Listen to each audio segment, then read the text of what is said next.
नमस्कार, news capital express में आपका स्वागत है। मैं हूं आपके साथ अंकिता। चलिए बढ़ते हैं मुख्य खबर की ओर। बीजेपी प्रदेश अध्यक्ष विष्णुदत्त शर्मा ने भारत माता चौक पर ऑपरेशन सिंदूर की सफलता पर भारत माता की महाआरती कर तिरंगा ध्वज फहराया। विष्णुदत्त शर्मा ने कार्यकर्ताओं को संबोधित करते हुए कहा कि प्रधानमंत्री नरेंद्र मोदी और केंद्र सरकार पाक प्रेरित आतंकवाद को जड़ मूल से नष्ट करने को संकल्पित है। तीनों सेनाओं ने बताया कि पाक में बैठे आतंक के आका उसकी पहुंच से दूर नहीं है। ऑपरेशन सिंदूर के जरिए प्रधानमंत्री ने आतंकियों को कड़ा संदेश दिया है। मिट्टी में मिल गए हैं वो जिसने हमको ललकारा है। भारत ने फिर गद्दारों को घर में घुसकर मारा है। भारतीय सेना पर हम सबको गर्व है, जिन्होंने हमारी उन 26 बेटियों के सिंदूर का बदला लिया, जिनका सिंदूर आतंकवादियों ने पहलगाम में 22 अप्रैल को पोंछने का काम किया था। ये देश कभी भूल नहीं सकता। इस देश में बेटियों का विवाह, बेटियों का सिंदूर हर परिवार का, देश की आबरू, देश की इज्जत, मान सम्मान होता है। और कोई भी अगर बुरी नज़र किसी बहन बेटी के सिंदूर पर करे तो ये देश, ये समाज कभी उसको छोड़ता नहीं है। प्रधानमंत्री श्री नरेंद्र मोदी जी ने ये दिखा दिया कि भारत की बेटियों के सिंदूर की कीमत उस आतंकवादियों को और उस पाकिस्तान में पनपने वाले उन समस्त ठिकानों को ख़त्म करके, नष्ट करके मिट्टी में मिलाने की है, जिन्होंने ये हिम्मत, ये जुर्रत दिखाई है। आज भारतीय सेना ने जिस प्रकार से पाकिस्तान के ठिकानों पर घुस कर वार किया है, उसके घर में घुसकर वार किया है, इस बात का प्रतीक है कि प्रधानमंत्री जी ने हमारे देश की सेना को स्वतंत्रता दी कि इस देश में आंख उठाकर देखने की अगर किसी ने हिम्मत दिखाई तो घर में घुसकर आंख नोच कर आने का काम आप करेंगे। और आज भारतीय सेना वो कर दिखा रही है। भारतीय सेना का मनोबल बढ़ाने के लिए, भारत माता के प्रति अपना सम्मान प्रकट करने के लिए आज भारतीय जनता पार्टी भोपाल जिले ने भारत माता की आरती का यह कार्यक्रम किया है, जिसमें बड़ी संख्या में भारतीय नागरिकों ने उपस्थित होकर इस कार्यक्रम को सफल बनाया है और अपने आप को एक आदर्श नागरिक, भारतीय नागरिक और भारतीय सेना का मनोबल बढ़ाने का समर्थक दिखाते हुए यह सिद्ध कर दिया कि पूरा देश प्रधानमंत्री जी के साथ खड़ा है, भारतीय सेना के समर्थन में खड़ा है। अपने वर्चस्व को भारत ने, अपनी सेना ने अपनी ताकत को पूरी दुनिया में फैला दिया है। मोदी जी के नेतृत्व में तीनों सेना संयुक्त रूप से पाकिस्तान पर लगातार हमला कर रही हैं। पाकिस्तान सुधर जा, अभी हम ढूंढ कर आतंकवाद को मार रहे हैं, लेकिन वो दिन दूर नहीं कि जिनने आतंकवाद पैदा किया है वो भी हमारे निशाने पर होंगे। हम भारत की सेना को बधाई देते हैं, हम भारत के प्रधानमंत्री जी को धन्यवाद और बधाई देते हैं। और भारत की 1 अरब 40 करोड़ जनता धर्म, जाति, राजनीतिक दल का भेद भूलकर सब भारत माता के जय जयकार कर रहे हैं, सब सेना के पीछे खड़े हैं। इस्लामाबाद और लाहौर, कराची 47 का बंटवारा भी भूल जाना, अब वो दिन दूर नहीं जब तेरी छाती पर देश का तिरंगा फहराया जाएगा। ग्राउंड वाटर रिचार्ज परियोजना तापी बेसिन में का रिचार्ज को लेकर बोले मुख्यमंत्री डॉक्टर मोहन यादव। मुख्यमंत्री डॉक्टर मोहन यादव ने कहा, प्रधानमंत्री नरेंद्र मोदी जी के नेतृत्व में मध्य प्रदेश जल सहयोग के क्षेत्र में नए आयाम स्थापित कर रहा है। तापी बेसिन मेगा रिचार्ज परियोजना पर मध्य प्रदेश, महाराष्ट्र सरकारों के बीच MOU होगा। इस ऐतिहासिक पहल से सिंचाई सुविधाओं का विस्तार होगा और समृद्धि के नए द्वार खुलेंगे। यशस्वी प्रधानमंत्री के नेतृत्व में मध्य प्रदेश अपने सभी पड़ोसी राज्यों के साथ जल बंटवारे को लेकर के आपस में जनता के लिए, पीने के लिए, सिंचाई के लिए और ख़ास करके औद्योगिकरण की दृष्टि से, लेकिन आज जो महाराष्ट्र सरकार के साथ हमारा MOU होने वाला है, इसके यशस्वी मुख्यमंत्री श्रीमान देवेंद्र फडणवीस जी हमारे साथ आने वाले हैं, जिनके माध्यम से भूगर्भ भंडारण का एक बड़ा नया प्रोजेक्ट जो विश्व का अनूठा प्रोजेक्ट रहेगा, इस पे हम काम कर रहे हैं। दोनों राज्य मिलकर के, महाराष्ट्र और मध्य प्रदेश ने मिलकर के जो योजना बनाई है, मैं अपनी ओर से महाराष्ट्र के मुख्यमंत्री का स्वागत करता हूँ, अभिनंदन करता हूँ। और यशस्वी प्रधानमंत्री के नेतृत्व में जिस प्रकार से मध्य प्रदेश ने अपने सभी आसपास के राज्य, जैसे केन बेतवा नदी जोड़ो अभियान उत्तर प्रदेश के साथ हमने प्रारंभ किया है, जिसमें पूरा बुंदेलखंड का जीवन बदलेगा। इसी प्रकार से राजस्थान के साथ हमारा PKC योजना पे काम हुआ है, जिसमें मालवा और चंबल के बेल्ट में हमको लाभ मिलेगा। तीसरा ये निमाड़ का बेल्ट रहेगा, जिसमें हम खंडवा, बुरहानपुर और बड़वानी तक के पूरे बेल्ट में इसका लाभ लेंगे। मेरी अपनी ओर से सबको बधाई। भोपाल में भ्रष्टाचार निरोधक प्रचार समिति का ठेकेदार प्रकोष्ठ ने मध्य प्रदेश शासन से प्रमुख मांगों को मनवाने के लिए पत्रकार वार्ता का आयोजन किया। जिसमें उन्होंने मध्य प्रदेश शासन से मांग की सभी ठेकेदारों का भुगतान समय पर किया जाए, लड़की उनका कर्ज से या किसी भी तरह से आर्थिक, मानसिक एवं सामाजिक कठिनाइयों का सामना न करना पड़े। भ्रष्टाचार निरोधक प्रचार समिति ने बताया कि हमारे साथी पवन कुमार श्रीवास्तव ने राजधानी परियोजना प्रशासन संभाग क्रमांक 2 के सब डिवीजन नंबर 2 में लाखों का काम अपना घर इवोल्यूशन किया था, जिसकी कार्यपालन नियंत्रित अधिकारी के आदेश अनुसार किया।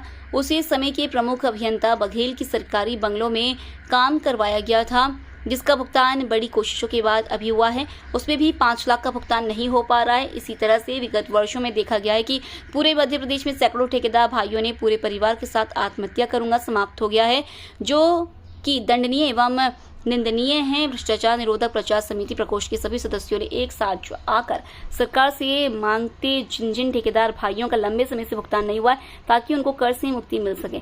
इस प्रेस वार्ता में संजय मिश्रा, राष्ट्रीय संयोजक कुंवर MP ताजवर, राष्ट्रीय सचिव अमरीश पटेल, व्यवस्थापक अंशुल आदि मौजूद थे। दोस्तों, आज यहाँ उपस्थित इलेक्ट्रॉनिक और प्रिंट मीडिया के दोस्तों और मंच पर उपस्थित भ्रष्टाचार निरोधक प्रचार समिति के भाई हमारे राकेश श्रीवास्तव जी और भाई मिश्रा जी, भाई कंवर जी, हमारे जो है ठेकेदार प्रकोष्ठ के उपाध्यक्ष, महामंत्री और उधर संगठन मंत्री, हम लोगों ने एक भाई साहब के जो है आशीर्वाद से ठेकेदार प्रकोष्ठ का जो निर्माण किया गया है, उसका मुख्य कारण ये है कि रियल में जो है ठेकेदार बंधु काफ़ी परेशान इसलिए हैं कि हम लोग पैसा लगाते हैं, हम लोग लोन लेते हैं, हमारे पास जो है हम लोग अपने बैंक में जो है मॉर्गेज करते हैं प्रॉपर्टी, और मॉर्गेज करके हम लोन लेकर के कार्य करते हैं, और यदि समय से भुगतान न हो तो ये बताइए कि आदमी की क्या स्थिति होगी। आज उसी के संबंध में ये प्रेस वार्ता जो है बुलाई गई है, जिसमें मिश्रा भाई साहब ने बता दिया है आपको कि हमारे जो साथी थे पवन कुमार श्रीवास्तव जी, उनके साथ क्या क्या हुआ। इसके साथ ही आप ये देखिए कि विगत वर्षों में बहुत सारे ऐसे ठेकेदार हैं जिन्होंने आत्महत्या कर ली। आप लोगों के नॉलेज में आया होगा कि बहुत सारे ठेकेदारों ने पेमेंट न होने की वजह से आत्महत्या कर ली। क्या ये सही है? एक व्यक्ति पैसा भी लगाता है, आपके जो है विभागों के विकास कार्य भी करता है, और उसके बाद पेमेंट न होने के बाद वो आत्महत्या भी कर लेता है। आप लोग बताइए क्या सही है ये? तो इसकी रोक होनी चाहिए कि नहीं होनी चाहिए? ये उसी के लिए गठन किया गया है। और इसके साथ साथ एक सबसे बड़ी विडंबना ये है कि कुछ बड़े अधिकारियों द्वारा अपने कुछ चहेते ठेकेदारों को काम देने के लिए जिस निविदा में कंडीशन नहीं लगाना चाहिए, उसमें कंडीशन लगा करके और ऊंचे दरों पर उनको कार्य दे दिया जाता है। ये भी गलत है। कोई बिलों में काम करता है, कोई चहेता जो है ऊंचे उस पर काम करता है, और उसका आज भुगतान आता, बिल आता और आज ही भुगतान भी कर दिया जाता है। सर, आप क्या चाहते हो इस पूरे मामले में? हम चाहते हैं, हमारा ये कथन ही है कि जो भी ठेकेदार काम कर रहे हैं उनका जो भी भुगतान हो, जैसे जैसे भुगतान जो है विभाग में आया है उसी क्रम में भुगतान किया जाए। और दूसरा, मैं कार्यपालन यंत्री महोदय लोगों से ये निवेदन करना चाहता हूँ, और विभाग के जो बड़े अफसर हैं उनसे भी निवेदन करना चाहता हूँ कि वो भुगतान में इंटरफेरेंस न करें। जिन भी हमारे ठेकेदार भाइयों का, चाहे छोटे ठेकेदार भाई हों चाहे बड़े ठेकेदार भाई हों, जिन क्रम में जो है बिलिंग आई हुई है उसी क्रम में भुगतान करें। अब किसी का 3 साल से भुगतान पड़ा हुआ है, कोई आज काम करके आता है भुगतान लेके चला जाता है। ये क्या सिस्टम है? क्या इसी तरह सिस्टम चलता रहेगा? आप लोग के मीडिया के इतने बड़े स्तंभ को होने। सर, आप चाहते सिस्टम में सुधार आए? बिल्कुल चाहते सुधार हो। सर, नाम बता दीजिए। सुधार होना चाहिए। दूसरा, एक चीज़ और बात कहूँगा, सरकार क्या करती है, एक एडिशनल परफॉर्मेंस सिक्योरिटी लगा देती है। कोई ठेकेदार बिलो कार्य करता है तो उसमें एडिशनल परफॉर्मेंस सिक्योरिटी लगाई जाती है। वो इसलिए लगाई जाती है कि ठेकेदार कार्य गलत करेगा तो राजसात कर ली जाती है। थोड़ा हमको सरकार ये बताए कि किन की एडिशनल परफॉर्मेंस सिक्योरिटी राजसात की गई है। दूसरा, देखिए इसके नुकसान क्या है। जब आप एडिशनल परफॉर्मेंस सिक्योरिटी जमा कराते हैं तो एक ठेकेदार का फंड जो है वो एफडी के रूप में बैंक के पास जमा हो जाता है। करोड़ों रुपया जमा है, करोड़ों रुपया। यदि ये न जमा किया जाए तो करोड़ों रुपया से ठेकेदार और विकास के कार्य करेगा, दूसरे विभागों में भी टेंडर लेगा, कार्य करेगा। तो जब कार्य करेगा, ज़्यादा अधिक कार्य लेकर करेगा तो हमारे मजदूर भाइयों को, जो वर्कर्स हैं, उनको कार्य मिलेगा। बेरोजगारी की समस्या भी उससे दूर होगी। मतलब वो समस्या को भी बनाए रख रहे हैं अधिकारी लोग, ये भी हटाया जाए। इस पे जो है हम उच्च अधिकारियों से और मंत्री महोदय से हम जो है निवेदन करेंगे कि जो एडिशनल परफॉर्मेंस सिक्योरिटी जमा न कराइए। आप इसके और तरीके ढूंढ लीजिए, कोई और तरीके ढूंढिए, लेकिन आप पैसा को ब्लॉक मत करिए। और होता क्या, इसका नुकसान क्या है, यदि आप भारी भरकम जो है एडिशनल परफॉर्मेंस सिक्योरिटी आप जमा कराएंगे तो जो छोटा ठेकेदार है, जिसके पास पूंजी नहीं है, वो कैसे ठेकेदारी करेगा? उसको भी तो ठेकेदारी करना चाहिए। आपके द्वारा भ्रष्टाचार विरोधक प्रचार समिति में ठेकेदार प्रकोष्ठ बनाया गया है जी। क्या लगता है कि जो ठेकेदार हैं वो काम अपना ईमानदारी से करते हैं? ठेकेदार जो है अपने काम ईमानदारी से यदि नहीं करते हैं तो विभाग क्या करता है? या तो ठेकेदार को विभाग द्वारा गलत कार्य कराया जाता है। विभाग की इतनी बड़ी एजेंसियां वो क्या करती हैं? वो मॉनिटरिंग एजेंसियां क्या करती हैं? ये कार्य जो है, यदि ठेकेदार का कार्य तो है नहीं कि गलत काम करे। यदि कोई ठेकेदार गलत काम कर रहा है तो सरकारी विभाग क्या करता है? वो क्या नहीं देख रहा है? सर नाम बता दीजिए। मेरा नाम शिव प्रताप सिंह है। का आयोजन किया गया आपके द्वारा, क्या विषय है जिसको लेकर आप प्रेस के सामने अपनी बात? स्पष्ट रूप से सबसे पहले मैं अपनी बात शुरू करने से पहले जो पहलगाम आतंकी हमला हुआ है, उस पर जो हमारे वीर जवान सैनिक शहीद हुए, उनके चरणों में प्रणाम करते हुए श्रद्धांजलि अर्पित करता हूँ और फिर अपनी बात की शुरुआत करता हूँ। भ्रष्टाचार, जिसके दंश से आज पूरा देश, पूरा प्रदेश और हर वो वर्ग जूझ रहा है जो यहाँ का नागरिक है। भ्रष्टाचार के दंश से हर व्यक्ति प्रताड़ित है। एक निचले स्तर के व्यक्ति से लेके जो चाहे संवैधानिक पद पर बैठा हो, शासन के लोग हों या प्रशासन के लोग हों, हर वर्ग जो है, हर नेता, हर कौम, चाहे शासन में बैठा हो, प्रशासन का, भ्रष्टाचार की आग में वो बिल्कुल झुलसा हुआ है। ये भ्रष्टाचार निरोधक प्रचार समिति जो विगत 28-30 वर्षों से भ्रष्टाचार के खिलाफ पूरी मुखरता से, पूरी ईमानदारी से, पूरी ताकत के साथ, पूरी बुलंदी से लड़ाई लड़ती आ रही है। भ्रष्टाचार निरोधक प्रचार समिति बनाने का उद्देश्य यही था कि जो आज पूरा देश, हर वर्ग भ्रष्टाचार से जूझ रहा है, उससे कैसे निपटारा मिले और देश को एक विकसित और सुदृढ़ कैसे बनाया जाए, उसकी दिशा में भ्रष्टाचार निरोधक प्रचार समिति इसका ये संगठन का निर्माण किया। माननीय राष्ट्रीय अध्यक्ष जी हैं, उनका मैं बहुत बहुत आभार व्यक्त करता हूं कि एक ऐसे दौर में जब भ्रष्टाचार का भाव बोलने पर या किसी अधिकारी या किसी वर्ग के व्यक्ति अगर कोई भ्रष्टाचार के खिलाफ आवाज उठाता है, एक आम जनमानस जो सामाजिक व्यक्ति है उसको सिर्फ मिलती है प्रताड़नाएं, लाठियां, डंडे, जेल और FIR। सर आज आपका मुद्दा क्या है? आज आपका क्या मुद्दा? हमारा मुद्दा ये है कि जो भ्रष्टाचार निरोधक प्रचार समिति विगत 28-30 वर्षों से निरंतर मुखरता से लड़ती आ रही है, आज हम ठेकेदार प्रकोष्ठ का हमने निर्माण किया है। हमें ठेकेदार प्रकोष्ठ बनाने की आवश्यकता क्यों पड़ी? एक छोटा सा मैं आपको उदाहरण देकर समझाऊंगा। हमें ये वर्ग और ये प्रकोष्ठ बनाने की आवश्यकता इसलिए पड़ी, एक ठेकेदार जो देश के विकास और हर कड़ी को जोड़ने का काम करता है, लेकिन आज ठेकेदार सबसे प्रताड़ित है। एक छोटा सा उदाहरण देके आपको समझाऊंगा।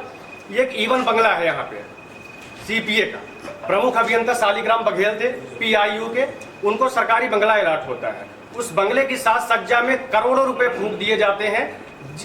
जो उनके निचले स्तर के अधिकारी थे उनके दबाव बनाया गया, वो अधिकारी उस ठेकेदार पे दबाव बनाए।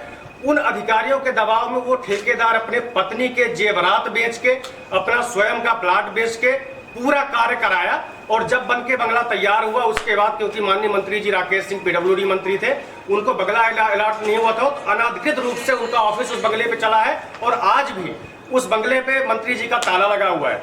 उस जो पवन श्रीवास्तव है ठेकेदार है, करोड़ों रुपए का काम कराया, पत्नी के जेवर बेच के, प्लॉट बेच के, उसकी पेमेंट आज तक नहीं हुई है। इस संबंध में हमने लोकायुक्त से शिकायत की, हर जगह शिकायत की। लोकायुक्त ने 3 दिवस के भीतर उनसे जो है जवाब मांगा।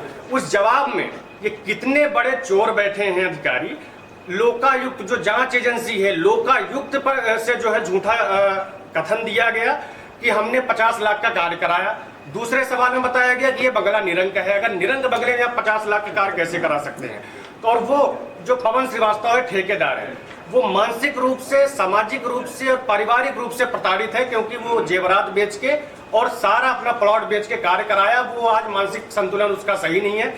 हमें ऐसी शंका है कि कहीं ऐसी अनहोनी ना हो जाए, जो पारिवारिक स्थिति, उसकी दैनिक स्थिति चल रही है, अगर कोई कदम कोई भी अनहोनी घटना होती है, इसका जिम्मेदार कौन होगा? आपके अधिकारी होंगे, चाहे वो सुखराम पड़ते हों जो कार्यपालन यंत्री बैठे हों, चाहे शालिग्राम बघेल हों, ये सब है। तो इन्हीं ठेकेदारों की सारी समस्याओं को सुलझाने के लिए, उनके हक और अधिकार को लड़ने के लिए आज भ्रष्टाचार निरोधक प्रचार समिति ने इसका गठन किया है, ठेकेदार प्रकोष्ठ का। माननीय अध्यक्ष जी का मैं बहुत बहुत आभार व्यक्त करता हूं।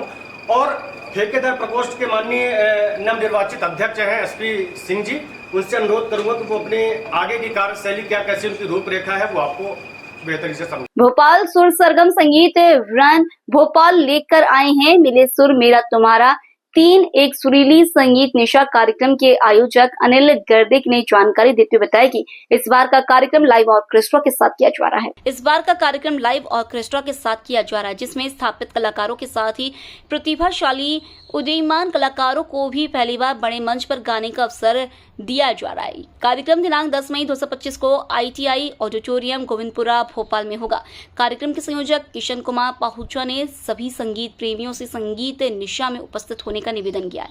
कार्यक्रम में प्रवेश निःशुल्क है। कार्यक्रम में विशिष्ट अतिथि के रूप में संजीव सचदेवा अंतर्राष्ट्रीय एकार्डियन वादक और म्यूजिक अरेंजर, शशि कला चंद्रा अध्यक्ष जिला उपभोक्ता आयोग विदिशा, सुरेश गर्ग संचालक सुर शंकरा म्यूजिकल ग्रुप, MP व्यास वरिष्ठ पत्रकार संजय व्यास संचालक व्यास म्यूजिकल ग्रुप, निवेदिता व्यास आयोजिका व्यास म्यूजिकल ग्रुप उपस्थित रहेंगे। कार्यक्रम का संचालन प्रसिद्ध एंकर अमित वाधवा करेंगे।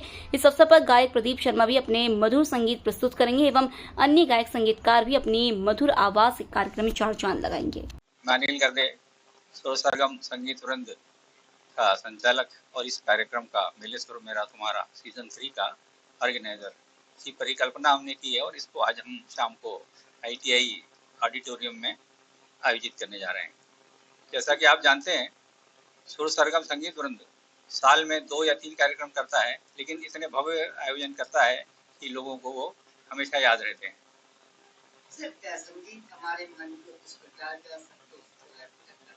सर देखिए, अभी कुछ साल पूर्व जो कोरोना का काल आया था, तो हम सबका जीवन एकदम थम गया था।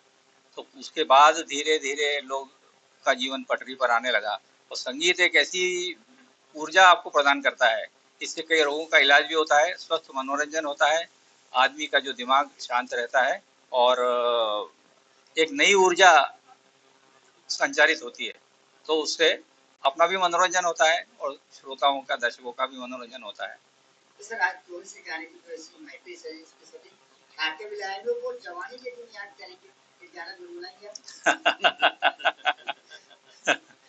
गाने तो बहुत हैं, मस्ती भरे हैं, है ना। एक गाना है, फूलों सा चेहरा तेरा कलियों की मुस्कान है। जैसे हम ये गाने पे बोल जाते हैं, हमारी जवानी के दिनों शरीर में स्फूर्ति से उत्पन्न हो जाती है। बिल्कुल बिल्कुल। आज के कार्यक्रम की खास बात यह है कि हमारे पास सबसे छोटी बच्ची जो कार्यक्रम प्रस्तुत करेगी वो 5 साल की है और सबसे बड़ी आयु के जो हैं वो 75 साल के हैं। तो इतनी बड़ी रेंज के कलाकार आज यहाँ पर अपनी प्रस्तुतियाँ देने जा रहे हैं, तो ये अपने आप में एक बहुत बड़ी बात है।